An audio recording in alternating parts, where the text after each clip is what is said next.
Hey, this is Jake from Jake's Board Reviews, and today I'm giving my first impressions on the Chilli Peri Peri.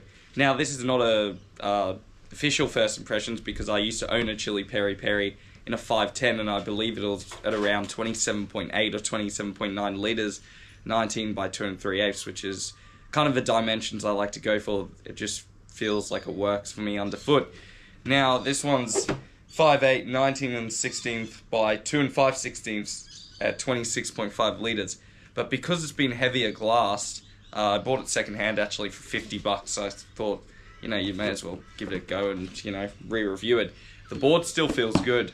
Just that heavier glassing is obviously not allowing me to completely get the right verdict and come to the right verdict on this board. Because I've ridden one from a few years back, I do know how this board goes and I have been thoroughly impressed with it.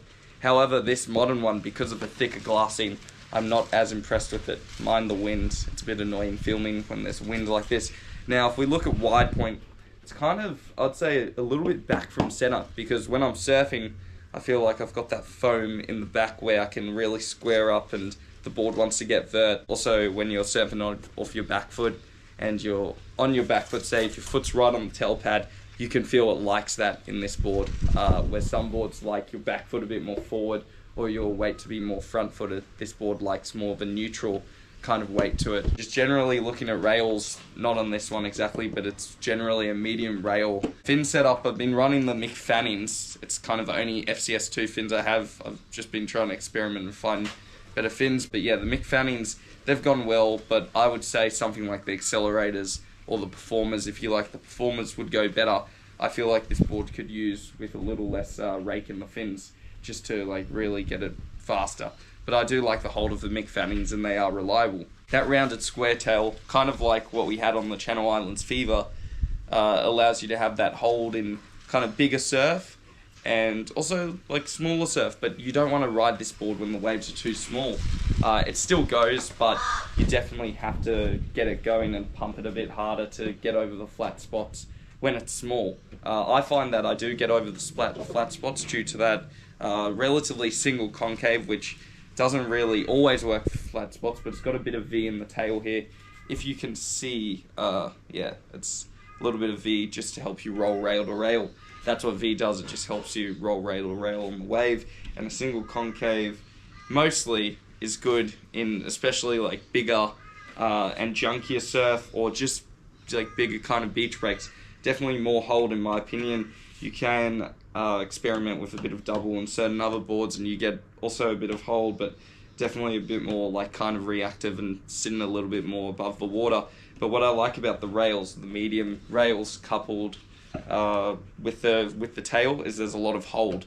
And for me now, as I'm growing up and I'm doing these board reviews more, I'm not such a fan of fuller rails in my boards. So if you watch Zero Gravity, wasn't such a big fan of that. I've also reviewed recently, now I'm in the midst of reviewing this Core SF3.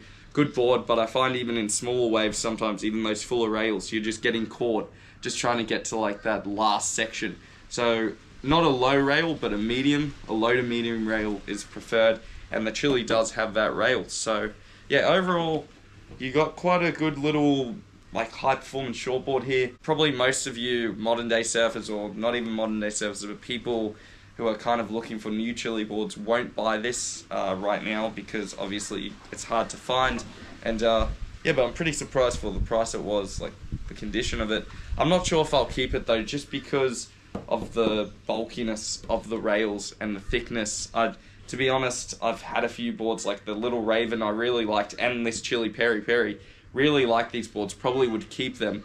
The only problem is that thicker glassing on the boards makes it difficult to really, I don't know, get really into it, because yeah, you're always contemplating. You have moments where you're like, this feels sick, and then other times where you're like, actually I'm way too on top of, not too on top of the water, but I'm not really cutting through the water like I'd like to. So you do feel like you need to react and be sensitive on the rail, but have enough hold at the same time.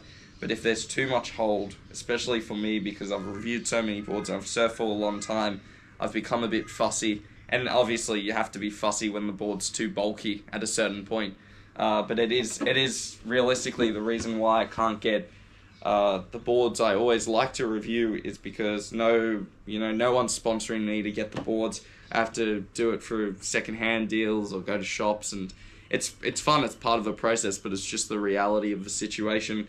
And before I picked it up, I thought that 5.8, 19, 16 by 2 and 5 16s at 26.5 litres. This board feels more like a 27.5 litre board. So you're talking an extra litre with that, extra glassing, which is, it's a big difference. Even though it can last long, like if I give this to 5 other people, mate, they're gonna not go through it that easily because first off, it's hard to tin up.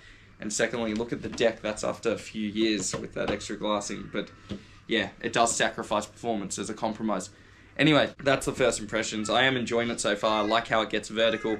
It's quite nice actually on certain turns. The only thing I would criticise is that it does feel a bit stiff with the Mick fanning fins. And yeah, you definitely have to surf it like a standard performance board. So depends.